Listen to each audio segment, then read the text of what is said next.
Halo semuanya, selamat datang di channel yang tidak layak untuk dihina ini. Sebelum kita mulai, atur posisi santainya, seruput kopinya, dan mari kita berkhayal.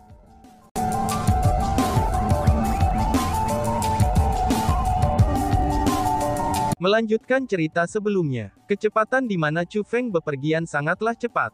Karena itulah, dia tidak tahu tentang pembantaian yang terjadi setelah dia pergi. Meskipun Chu Feng telah pergi, dia tidak benar-benar melakukan perjalanan jauh. Dia hanya ingin menjauhkan diri dari kelompok orang itu, dan menemukan tempat yang sunyi. Pada saat itu, Chu Feng mendarat di samping danau. "Tuaku, apa yang kamu inginkan dari orang rendahan ini untuk membantumu? Mengingat seberapa lemahnya aku, mungkinkah aku bisa membantumu?" Ucap Songxi dengan tergagap. Bahkan tubuhnya gemetaran tanpa henti, dan dapat dilihat juga bahwa dia benar-benar takut pada Chu Feng. "Jangan takut, aku tidak akan melukaimu. Aku hanya ingin menanyakan beberapa hal kepadamu," kata Chu Feng sambil tersenyum. "Apa itu?" tanya Songxi yang merasa jauh lebih nyaman setelah mendengar apa yang dikatakan Chu Feng. "Di mana ini?" tanya Chu Feng. "Ini adalah danau air tawar," kata Songxi sambil melihat ke danau di depan mereka. Mendengar jawaban itu, Chu Feng tersenyum. "Aku salah nanya. Pertanyaan aku tidak jelas. Maksudku adalah, apa nama dunia ini?" tanya Chu Feng. "Dunia ini, secara alami adalah alam atas Ciliokosem besar," kata Songxi.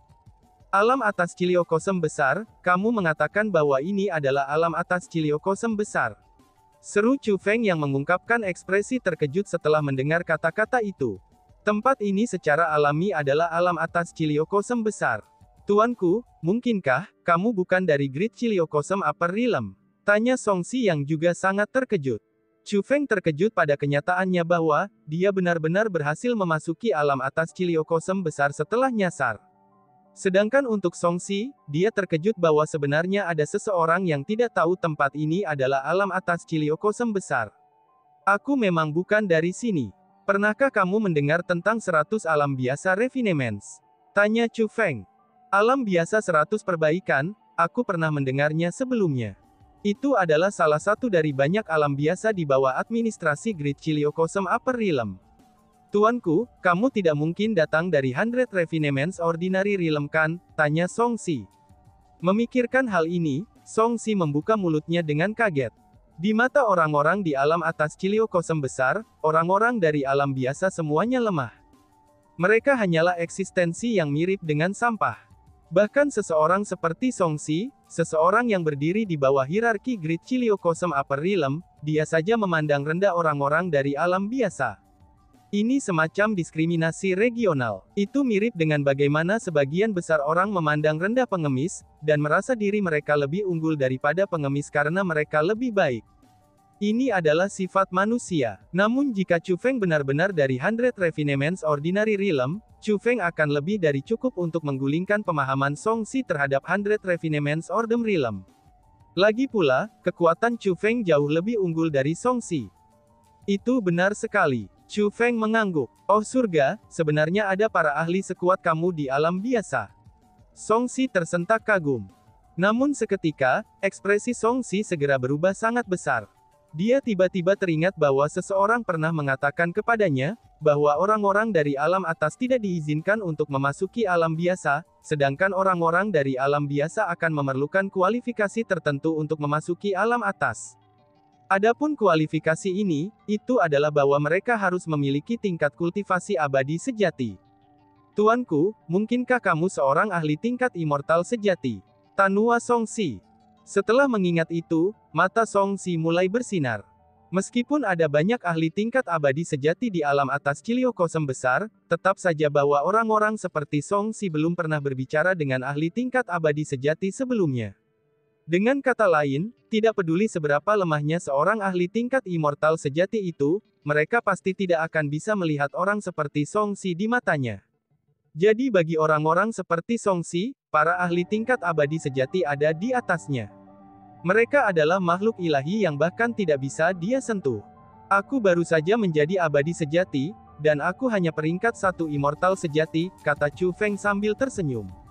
Itu masih sangat menakjubkan. Menilai dari penampilanmu, kamu jauh lebih muda dariku, ucap Song Si dengan sangat bersemangat. Setelah memverifikasi bahwa Chu Feng adalah abadi sejati, Song Si malah menjadi kurang takut pada Chu Feng. Alasan untuk itu adalah, karena dia belum pernah menemui abadi sejati yang ramah seperti Chu Feng sebelumnya. Ini secara tidak sadar membuatnya berpikir bahwa, Chu Feng sudah jelas bukan orang jahat. Song Si, apakah kamu tahu di mana tangga ke surga dari alam biasa 100 pemurnian ke alam atas Cilio Kosem besar berada? Tanya Chu Feng. Ya, aku tahu itu. Song Si mengangguk berulang kali. Apakah kamu bisa membawaku ke sana? Aku dapat memberikan hadiah kepadamu untuk itu, ucap Chu Feng. Karena Chu Feng telah tiba di alam atas Cilio Kosem besar, apa yang paling ingin ia lakukan adalah menemukan Wang Qiang dan yang lainnya.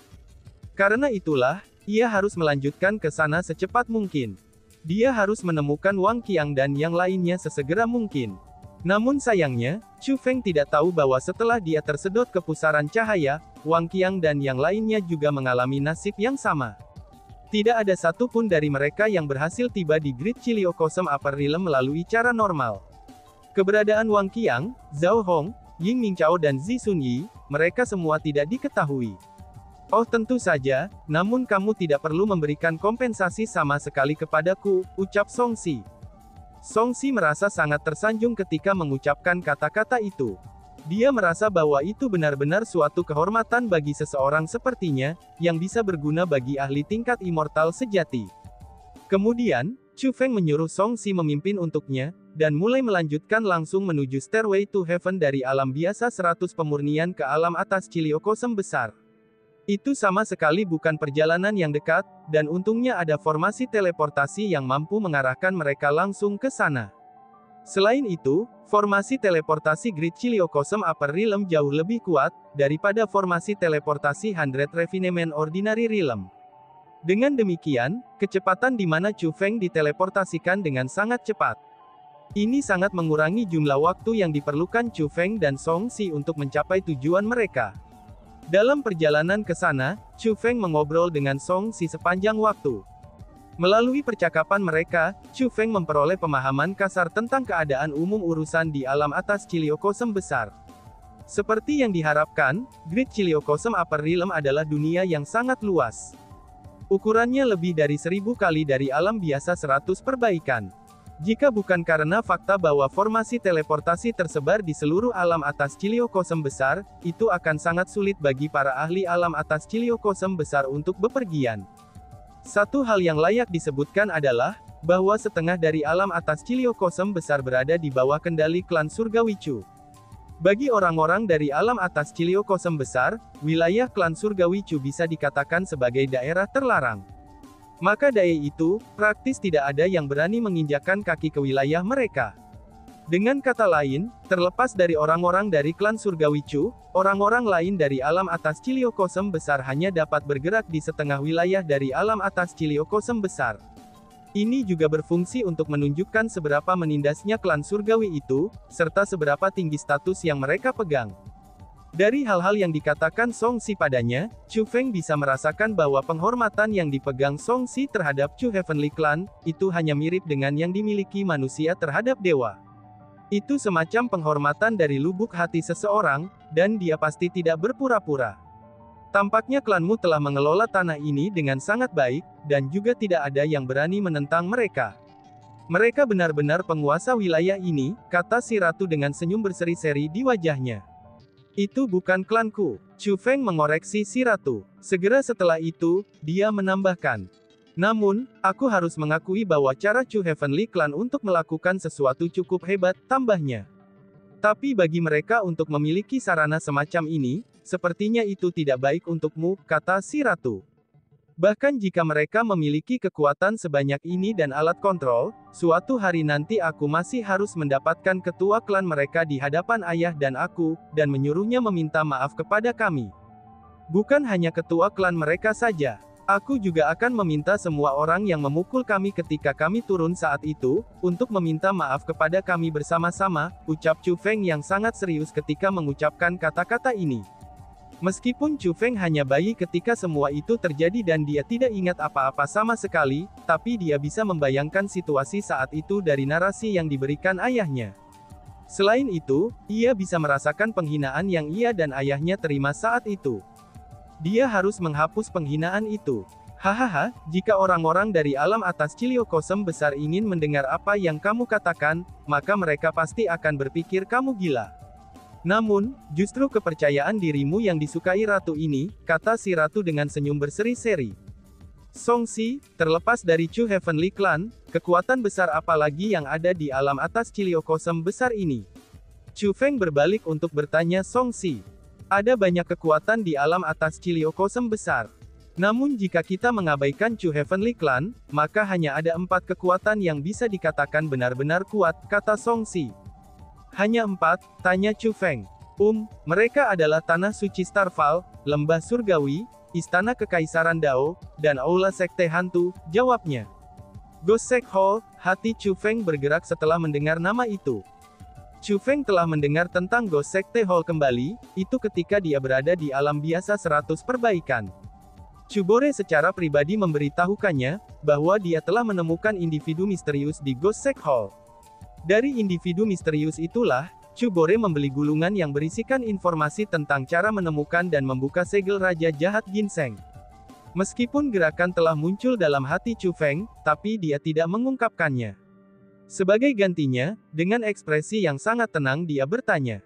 Songxi, apa karakteristik dari keempat kekuatan yang kamu bicarakan itu? Bagaimana peringkat mereka antara satu sama lain dalam hal kekuatan? Tanya Chu Feng. Yang terkuat dari keempat kekuatan itu pastinya adalah Tanah Suci Starfall. Tanah Suci Starfall telah ada sejak lama. Menurut rumor, Tanah Suci Starfall dibangun dari meteor yang jatuh dari langit.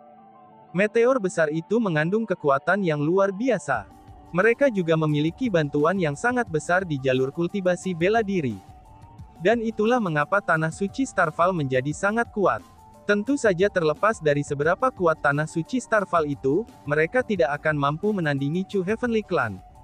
Songxi menambahkan bagian itu dengan sengaja. Dapat dilihat bahwa dia benar-benar menghormati klan Surgawi Chu. Adapun Istana Kekaisaran Dao dan Paradise Valley, tidak diketahui yang mana di antara mereka yang lebih kuat. Aku pikir mereka memiliki kekuatan yang sama. Sedangkan untuk Ghost Sect Hall, mereka relatif lebih tersembunyi daripada yang lain.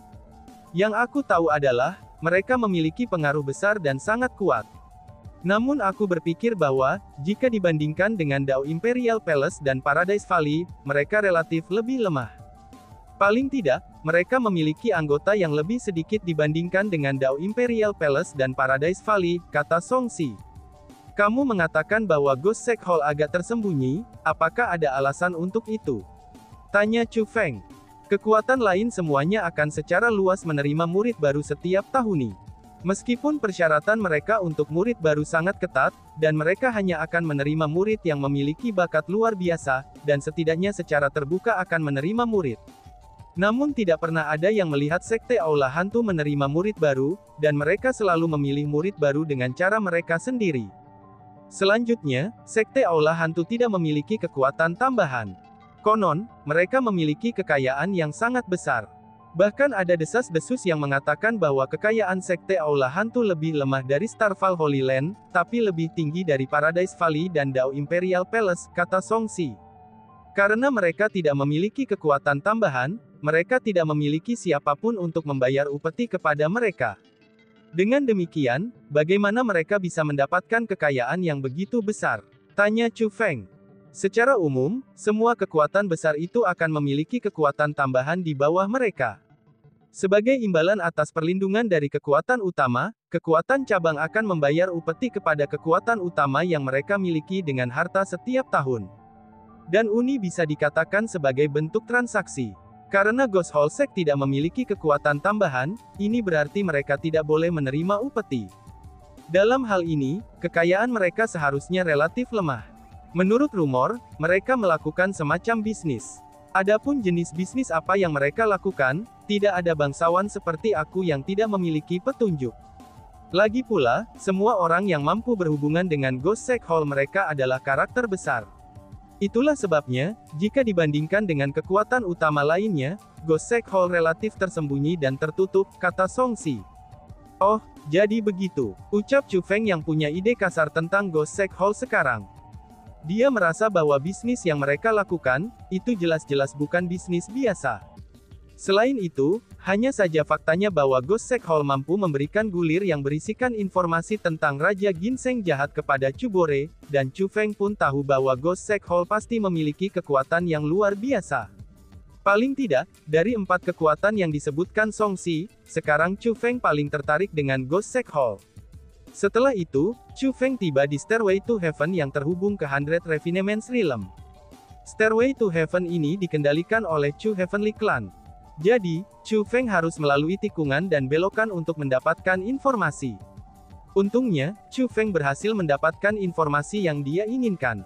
Hanya saja, apa yang dia temukan sama sekali tidak optimis. Bagaimana mungkin, tak satu pun dari mereka yang berhasil melewati Stairway to Heaven untuk mencapai tempat ini. Bahkan Chu Heavenly Clan tidak tahu apa yang terjadi. Ini jelas-jelas bukan hanya kerusakan Stairway to Heaven. Namun sebaliknya, sepertinya lebih seperti buatan manusia. Pada saat itu, Chu Feng telah menemukan bahwa Wang Qiang dan yang lainnya belum tiba di alam atas Ciliokosem besar. Ini membuat Chu Feng bertanya-tanya tentang situasi di dalam Stairway to Heaven saat itu. Semua ini terlalu aneh. Setelah memasuki pusaran cahaya, Chu Feng muncul di gurun itu. Seolah-olah seseorang dengan sengaja mengirimnya ke tempat itu. Tidak dapat memahami apa yang terjadi, Chu Feng menemukan Song Si lagi. Song Si, apakah kamu tahu asal gunung yang kami temui? Tanya Chu Feng. Kamu berbicara tentang Gunung Suci. Tentu saja, Gunung Suci memiliki asal yang luar biasa, kata Song Si. Setelah mendengar nama Gunung Suci dan melihat reaksi Song Si, Chu Feng merasa lebih yakin bahwa tebakannya sangat benar. Segalanya jelas bukan kebetulan. Bisakah kamu ceritakan tentang asal-usul Gunung Suci itu? Tanya Chu Feng. Tentu saja, Song Si secara alami tidak akan mencoba untuk menyembunyikan asal-usul Gunung Suci dari Chu Feng, dan dia mulai menceritakan semua yang dia tahu tentang Gunung Suci untuk Chu Feng.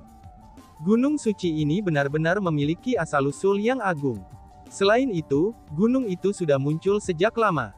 Chu Heavenly Clan telah memerintah alam atas Ciliokosem besar untuk beberapa waktu hingga sekarang. Namun demikian, Gunung Suci itu sudah hadir di alam atas Ciliokosem besar sebelum klan Surgawi Chu telah tiba di alam atas Ciliokosem besar.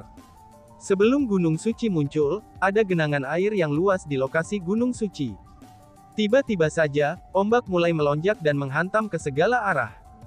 Selain itu, ini bukan gelombang biasa. Mereka mampu memotong gunung dan menghancurkan batu. Segala sesuatu di depan jalan mereka dihancurkan, dan mereka memiliki kemampuan destruktif yang sangat kuat. Bahkan kultivator bela diri tidak dapat menghentikan gelombang ini. Semua tanah yang dilanda gelombang akhirnya menderita bencana besar. Kultivator bela diri yang tak terhitung jumlahnya juga mati ke gelombang. Hal ini menarik perhatian berbagai ahli di alam atas Ciliokosem besar pada waktu itu. Para ahli dari alam atas Ciliokosem besar memutuskan bahwa mereka akan bergandengan tangan untuk menghentikan bencana. Namun gelombang ini menjadi tidak terbatas ketika mereka melonjak tinggi ke langit. Tidak ada satu orang pun yang bisa menghentikan gelombang-gelombang itu. Ini adalah pertama kalinya orang-orang dari alam atas Ciliokosem besar menyadari betapa luar biasanya gelombang ini. Untungnya, gelombang tidak terus menyebar tanpa henti. Setelah mereka menyebar jarak tertentu, mereka pun berhenti bergerak maju. Setelah berbulan-bulan berlalu, gelombang itu mulai berangsur-angsur hilang.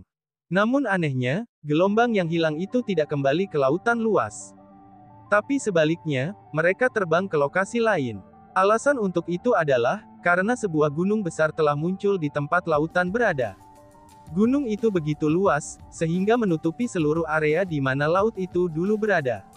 Selanjutnya, gunung itu diselimuti oleh sinar cahaya. Adapun cahaya itu, mereka adalah energi alami yang terlihat dengan mata telanjang.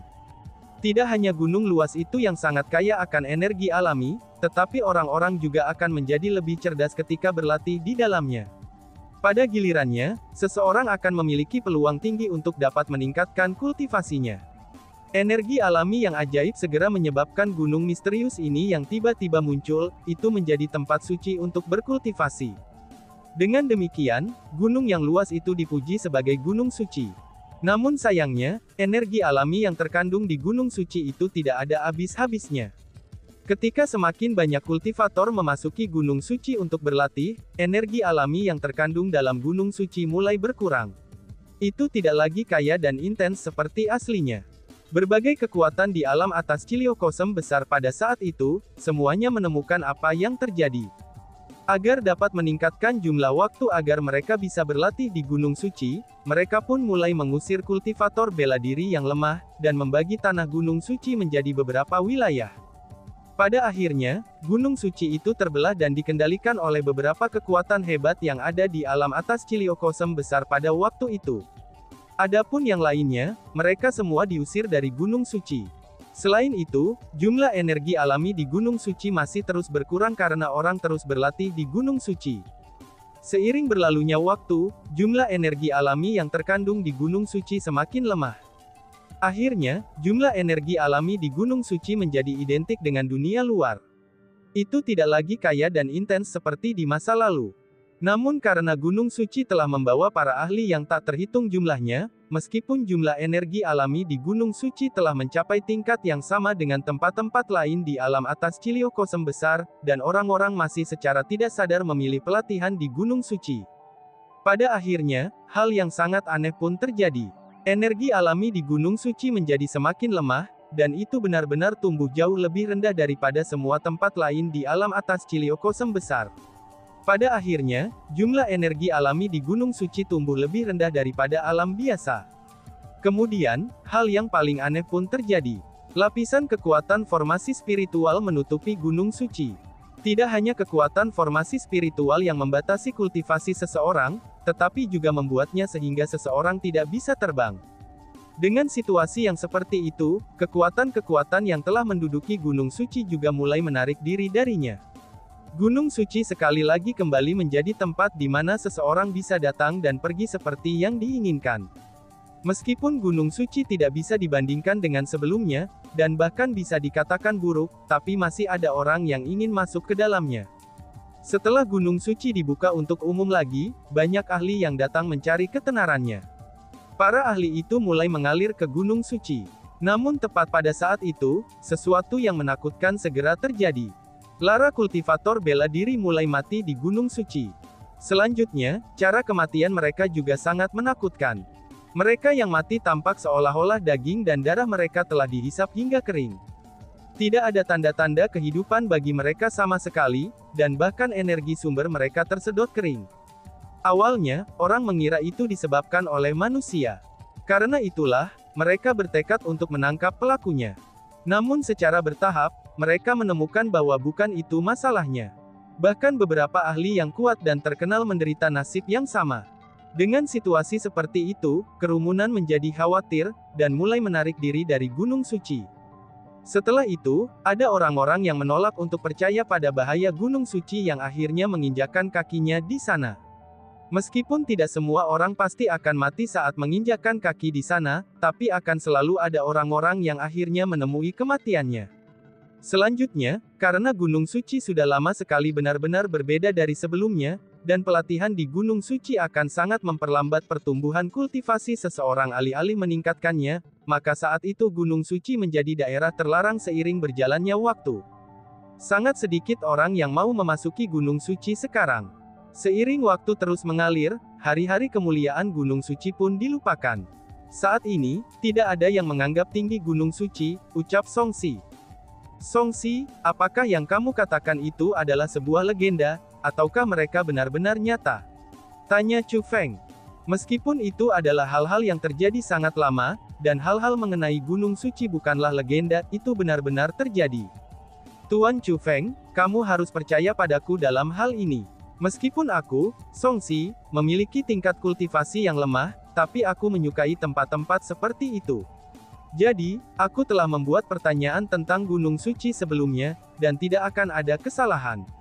Apa yang aku katakan sangat pasti dapat diandalkan, ucap Songxi sambil menepuk dadanya saat ia menjamin. Dan tiba-tiba saja bersambung. Sekian dan terima kasih banyak. Bye-bye.